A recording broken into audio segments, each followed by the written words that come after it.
Okay.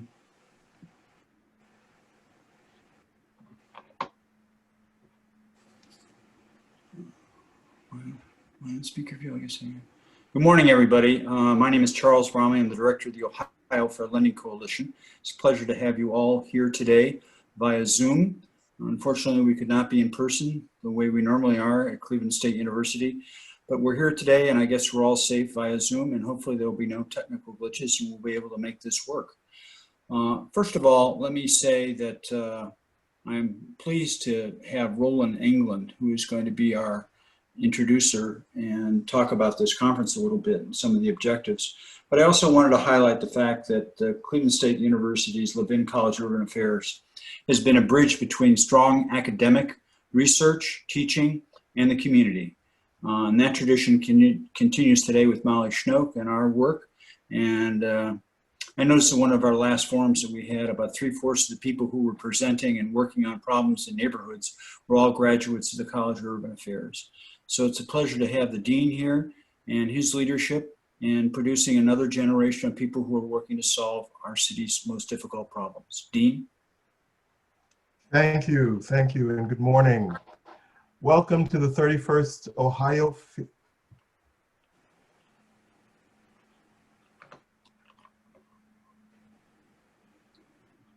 Just want to make sure you can hear me. Welcome to the 31st Ohio Fair Lending and Vital Communities Conference. Again, my name is Roland Anglin. I'm Dean of the college. The college is honored to be associated with this event. Unfortunately, we cannot be together this year in the college's atrium. I hope that next year, this dismal pandemic will be just a memory. Until then, please stay healthy and safe. To the conference. The topics that we'll cover today are critically important to the health and vitality of our communities, especially our low wealth communities. As we witnessed earlier this year, race remains an enduring division in American life. We still struggle with racial disparities in health, education, and access to equal economic opportunity. You know, fundamental to the promise of equal opportunity is the right to access credit on an equal basis. Fair lending opportunities open access to education, access to entrepreneurship, access to earning, mobility, and home ownership. Issues of equity are an important element of what is presented at this conference, especially in regards to lending, investment, and services provided by financial institutions. Too often, African Americans and Hispanics have endured subprime mortgage loans with risky, expensive, and confusing terms, not because they weren't qualified for prime loans, but because of their race and national origin. Too often, prime lenders avoided minority neighborhoods, writing off blocks of people because of the demographics of the neighborhoods, thereby denying minority borrowers the ability to gain access to credit or to refinance existing loans. This does not have to be. Today, we will welcome representatives from 3 local banks who have committed to invest in communities of color and low and moderate income neighborhoods. We want to highlight the progress of these lenders who have followed through on their commitments. We also want to work to help the broader community understand the role that lending plays in community revitalization. You know, the college is known for equity planning, which means a focus on supporting and magnifying the voice of community residents as they seek solutions to economic disparity. This conference is about equitable planning. Our keynote speaker will discuss how we can address past exploitative practices using forward-thinking planning. Our tax abatement panel would explore a recent study on how this important tool has impacted development in Cleveland. As many of you know, Cleveland remains stubbornly segregated. Many Cleveland neighborhoods have gone through rapid racial change, leaving them economically isolated and bereft of the capital needed to be balanced, prosperous communities. Today, an additional challenge is assuring the economic vitality of first-ring suburbs such as Garfield Heights, Maple Heights, Euclid Heights, and Bedford. Our panel looking at the recent Cuyahoga County depository contract with KeyBank and the associated community commitments will be relevant to the reinvestment concerns for not only the city of Cleveland, but also the suburbs. In short, this conference offers hope that we can change the fortunes of low-wealth minority communities. But we must do so with the deliberative hope and thoughtful, engaged planning. I want to end my welcome by saluting the organizers of this conference for their long dedication to organizing us and building a path to solutions. It may seem like a long road, but to paraphrase and appropriate that much venerated adage from the civil rights movement, our feet may be tired, but our souls are rested. My best for a productive day. Thank you. Thank you, Dean. Wonderful, wonderful thoughts. Our next speaker is Frank Ford, and Frank is going to be presenting data. Just quickly before he gets into his many slides and data and stuff like that, sometimes you're looking at a lot of data. And recently, 2 years ago, we looked at data for the city of Maple Heights. And one specific lender, in the case of Citizens Bank, who was closing a branch in a low and moderate income neighborhood on Broadway. The mayor there, Annette Blackwell, is keenly aware of lending and its impact on the neighborhood. She was a lender herself. And when we're looking at the data, one of the pieces of data, when you're looking at a lot of data, one kind of jumps at you. And this was declinations to African Americans in Cuyahoga County. The bank had denied 80% of the applications to African Americans in Cuyahoga County. They'd made only 7 loans, and they had $27 million in deposits in that branch. I mean, the numbers jump out at you, and Frank is going to present information about Cuyahoga County, and we'll hear from the 3 banks on the progress they're making. We're hoping that they're making great progress, because as they make progress, we all make progress in this community. Frank, turn it over to you. Thank you. And actually, I also want to thank Dean Anglin for those introductory comments. I was very thoughtful, very nice. So I'm going to start a screen share here. And let me start it to slideshow. And Catherine, if you're on, is from your end, is this being visible to everybody from what you can tell? Yeah, it looks perfect. Okay, good. So what I've been doing for about 4 or 5 years now is doing housing trends research for Cuyahoga County, looking at a variety of things. Bank lending was one of those things, but also foreclosure, tax delinquency, home sale price, and property abandonment. Last December, I did a separate study of bank lending, and this is a repeat of that. The first one was using 2018 data. This is 2019 data, so this is the most recent data available for home mortgage lending. The scope of the research, there's really sort of 2 parts here. There's the 2019 data, where I looked at 373 lenders that received 46,000 applications for loans. I did filter out this so that I have 1 to 4 family homes. I didn't look at multifamily 4 or more units. I looked at home purchase and home repair. I did not look at refinance. And I looked at original loan transactions. So I excluded cases where a bank sold a loan to another bank. So these are going to be the original loan transactions. The second category is I also took a deeper look over a 4-year period of 3 banks that have community benefits agreements, Fifth Third, Huntington, and KeyBank. Just a quick note about these community benefits agreements. The purpose of these is to encourage banks to be improving their lending, particularly in people of color communities or low and moderate income communities. Data sources, well, I basically just said that. I'm going to be skipping some slides, by the way, because in the interest of time, I just can't get through them all. The agreements, broadly speaking, Fifth Third is a $30 billion agreement, and this isn't just Cuyahoga County. I want to be clear about these are multi-state through the market areas of these particular banks. So Fifth Third is $30 billion. Their agreement started in 2016 and ends in December 31, so very soon.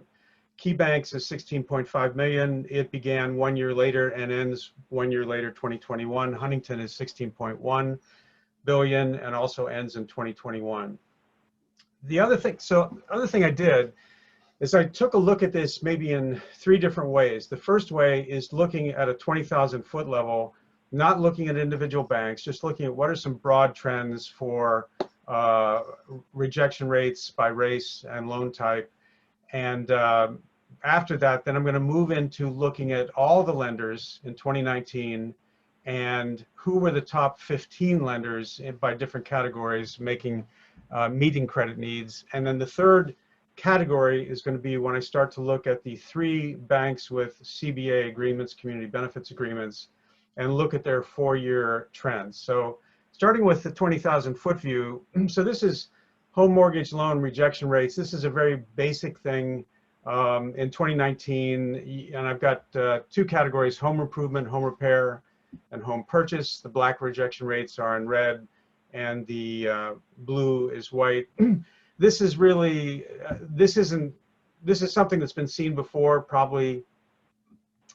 As really, it's what Dean Anglin said. There's unfortunately still remnants of lack of access, let's put it that way, by people of color. And here I'm looking particularly at black rejection rates. So, and down at the bottom, I cite the two of the previous studies I've done where this trend is actually very similar. But let's take a little deeper look. So what happens though if we start looking at borrowers based on their income? So I used the federal government guidelines for this. So whereas low income is below 31,000, moderate's 31 to 51,000, middle income is 51 to 76, and then high income are all borrowers applying for loans who have 76,000 or more income. And here's what is revealed by that. Again, the red rejection rate is black borrowers. The blue are white borrowers. The left to right is the low income, then moderate, then middle, and high income. And the overall observation is that when income is taken into consideration, rejection rates for both groups do tend to decrease as incomes increase, which is logical. However, black borrowers in Cuyahoga County are denied loans more often than white borrowers at all income levels, and this remains true even as incomes increase. The most troubling thing is that not only are high-income black borrowers denied loans more frequently than high-income white, and actually, if I do this, can you see my mouse? Anybody tell me? Yeah, we can. Okay, so not only, we can see it. Yeah, not only are black borrowers denied more than whites at high income, they're also denied more often than middle income, more often than moderate income. Now this, I've done this now 2 or 3 years in a row. This is not a 2019 surprise. This has been consistent for several years. And in the interest of time, I'm going to move on. If there's time, I could take questions perhaps later. This I just put in here just as something to get a sense of who were the top 40 lenders in volume who received applications. And you can see that Huntington is at the top, pretty much tied with Third Federal, and then KeyBank, Cross Country, Howard Hanna, Fifth Third, PNC, Citizens, they're all like at 1,000 or more. And I'm not going to go through the whole list in the interest of time. So moving towards now, who were the top 15 lenders in different categories, starting with home purchase loans. And here I chose to look at this by geography. So I looked at it countywide. Then I looked at it for Cleveland, where 31 of 34 neighborhoods are low or moderate income. Then I looked at it by east side of Cleveland, where 80% of the population is black, and 19 of 21 neighborhoods are low or moderate income. And then finally, the eastern suburbs, where 52% of the population is black, and 4 of 11 suburbs are low to moderate income. Now, the reason I did that is that the whole purpose of the Community Reinvestment Act and these community benefits agreements really, in theory, ought to be meeting these needs right here, or to a lesser extent, you could say Cleveland generally. Not necessarily the outer suburbs, not necessarily the west side of Cleveland or the west inner suburbs. These are the areas that have been traditionally, and again, I'll go back to Dean Anglin's opening remarks. Let's see. So I've got a number of tables like this. I'm not going to go through them all because we will all get a headache if we try to do it. But I just want to, this will be available for people. I believe that Chip, we're going to be posting these so that you'll have it. And you can look at this in more detail if you want, but I just want to lay out what is this presenting. It's got the top 15 lenders on the left. And there are two categories. I divided it by loans applied for, how many loans were applied for, how many loans were made, and I sorted it by, this entire table sorted by loans made, and then the percent of loans that were applied for that were made. And then for people who might want to look at it by the dollars, I have dollars applied for, dollars loaned, and percent of dollars that was loaned. This is the Cuyahoga County view. This is the 20,000 foot level. Third Federal's the top, cross country, Huntington. I mean, the three CBA lenders are all in the top 15 here. This is City of Cleveland. Huntington emerges now more at the top. KeyBank and Fifth Third are still there. East side of Cleveland, cross country's at the top. Huntington, KeyBank and Fifth Third are still there. The inner ring suburbs, east inner ring suburbs, excuse me. It's pretty similar. But now I'm going to jump to the CBA lenders, the three of them, and look at the 4-year trends for their home purchase lending. Now, in theory, the entire idea of a community benefits agreement is that over the period, the 4 or 5 year period of the agreement, the lending would increase in the targeted communities that these are designed for. So here's home purchase loans, 4 years. Huntington is in green. Huntington and Fifth Third were pretty much at the same point in 2016. You can see Huntington has increased fairly significantly. Fifth Third has actually declined somewhat. KeyBank, while its numbers started lower, actually have a pretty dramatic increase. And I suppose people could debate whether, what does it mean to have great performance? Is it because your number is really high, or is it because you're demonstrating a significant improvement? And I would argue that KeyBank, I think, does deserve a lot of credit for this significant improvement. Now, this is countywide, so let's take it down to City of Cleveland. And it's a very similar pattern. Huntington is increasing. Fifth Third is sort of flat. KeyBank is increasing. East side of Cleveland, Huntington is still not necessarily increasing, but at least they definitely are maintaining the high level. Fifth Third is relatively flat. KeyBank has a slight increase. East inner suburbs, now Huntington shows a dramatic increase here. KeyBank has got a significant increase, and again, Huntington is dropping somewhat. So next I look at home improvement. That was home purchase loans. This is home repair, home improvement loans. Same geographies, same table, which, you know, and again, in the interest of time, I'm not going to go through this other than to point out that Huntington and KeyBank are two of the top lenders in home repair, and I think this is going to continue. Let me look at Cleveland. Cleveland, they're at the top. East side, they're at the top. East inner suburbs are at the top. So definitely KeyBank and Huntington have been leaders in home repair loans. Now I'm going to look at the 4-year trend.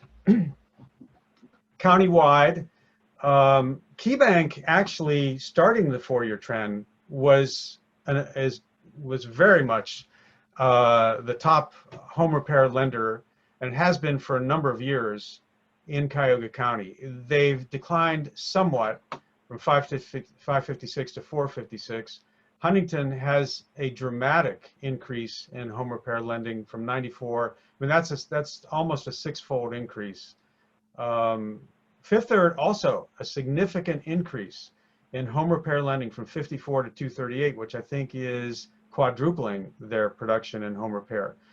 The only thing is, as you will see in the next few slides, this is the 20,000 foot level for Fifth Third. We start to look at the more targeted areas, it changes somewhat. So here's Cleveland. KeyBank is still maintaining relatively high. You still see Huntington increasing. KeyBank and Huntington are tied here. Fifth Third actually remained fairly flat with a low number of loans when you get to the City of Cleveland. Again, comparing that back to when we were looking at Fifth Third back here countywide, their number at 238 was very high. When we go to the City of Cleveland, it's only 19. East side of Cleveland, now here KeyBank is actually dropping over the 4-year period. of their community benefits agreement on the predominantly African American communities for home repair lending. Huntington is, again, increasing. Fifth Third, a very slight increase, but the numbers are fairly low. East inner suburbs, KeyBank's maintained a fairly high level over the 4 years. Huntington has increased, as we've seen before, and Fifth Third has increased slightly. The next category I looked at was something that's been talked about for the last several years in Cuyahoga County, that because of the foreclosure crisis of the last 15 years, let me take a little water for a minute, hold on a second. So because of the foreclosure crisis and the housing market in Cuyahoga County has suffered considerably, and particularly in the predominantly African American or majority African American communities, home sale prices have declined quite a bit. So just to give you an example, the east side of Cleveland median home sale price in 2005 was about 75, 80,000. Today it's about 30,000. So there's not even a 50% recovery yet. What that means is that there are homes on the east side of Cleveland and the east inner suburbs that could be selling for 50,000, 40,000, 35,000. That doesn't mean they're bad homes. It's just the market decline. But what happens is that loan officers who are often paid by commission, and it's only human nature, if they have a chance to work on a $35,000 home sale or a $300,000 home sale in the suburbs, it's just the way it is. So there's a problem here with access to home purchase loans in Cuyahoga County, particularly in neighborhoods that are have experienced lack of access and have depressed home sale prices. A problem with getting loans for home purchase. I'm going to look now at the same for, oh no, one more thing. Yeah, so here's something I wanted to do. It's a little bit different. I thought, let's look at home purchases, home sales, which is in red, and compare that to what was the percent of home sales that might have been associated with a loan. If you're on the far left outer suburb where the median home sale price is 182,000, 82% of the home sales had a mortgage, a home purchase mortgage associated with, which is fairly high. When you get to the west inner suburbs, it's 78%. It comes down somewhat. When you get to the west side of Cleveland and the east inner suburbs, it comes down further to 57 and 53%. But notice what happens when you get to the east side of Cleveland. Again, where I said median home sale price, as you can see, is 28.9 thousand. There were 3,800 home sales. That's a healthy number of sales here compared to west side of Cleveland, west inner suburb. But there were only 523 home purchase mortgage loans originated, only 14%. This, as I have in the note below, my speculation, and I think this is shared by a number of housing advocates, that this suggests that there's a high degree of investor activity here, where investors, because these prices are so low, investors are either paying cash or they're borrowing from non-traditional hard money lenders. And this also represents a missed opportunity for affordable home ownership and a significant unmet mortgage credit need. So now let's take a look. This is just loans 50,000 or less in Cuyahoga County. And again, I'm not going to go through this in great detail, but one lender emerges here, Fairway Independent Mortgage, as the leader. Huntington is right up there with them. Fifth Third is countywide, also pretty high. KeyBank is still in the top 15, but they are at the bottom of the 15. This is countywide. Going to City of Cleveland, we see Huntington is at the top. Although let me point out something. Let me back up a step. These numbers here are actually they're low. So I think I'll tell you in advance that one of the observations I have is that when it comes to the 50,000 or lower loans, there's really no one is stepping up tremendously, although obviously we have to give credit to Fairway and Huntington, Fifth Third here. City of Cleveland, again, the numbers are very low. You get to the east side of Cleveland, the numbers are even lower. On the whole east side of Cleveland, there were only 95 amongst these top 15 mortgage lenders. And the eastern suburbs, a little bit higher numbers, but not much. And now I'm going to go back again to that 4-year view of the 3 lenders who have community benefits agreements. And the trend is, this is Cuyahoga, there's no dramatic increase. There's even a slight decrease for Huntington. Fifth Third is fairly flat. KeyBank is fairly flat. This is countywide. We go to Cleveland, it's pretty much the same. Huntington has dropped somewhat, actually quite a bit, almost half. Fifth Third and KeyBank are flat. East side of Cleveland, the numbers bounce around a little bit. The difference between 15 4 years ago and 12 now isn't that different. Fifth Third from 2 to 6 loans, KeyBank from 1 to 3 loans, and the east inner suburbs. I mean, the pattern is pretty similar. There's really nobody yet really stepping up to meet this unmet need. Although, of course, Huntington is, at least amongst the 3 CBA lenders, they are at the top of the 3 in that in this category. The last thing I looked at, and I've been sort of keeping track of time here. I'm close to 20 minutes, and I think I'm going to be able to finish. Catherine, if you're listening to me, don't let me go beyond another 5 minutes, or I'll end up going over my time, if you could. So home purchase lending to low and moderate income borrowers, regardless of where they are, whether they're east side of Cleveland, west side, east inner suburbs, just as a category, low and moderate income borrowers, which is one of the categories for the Community Reinvestment Act. It's part of the intent of these community benefits agreements. And again, I have a single table here, cross-country mortgage at the top. Huntington is next to them, Fifth Third, and then you see KeyBank down here. Their federal is also pretty high, Quicken, Howard Hanna, Fairway Independent. And then I'm going to jump to the 4-year trend for the banks with the CBA agreements. So it's a similar trend, somewhat similar. The Huntington has increased slightly from 243 to 267. Fifth Third declined from 239 to 153.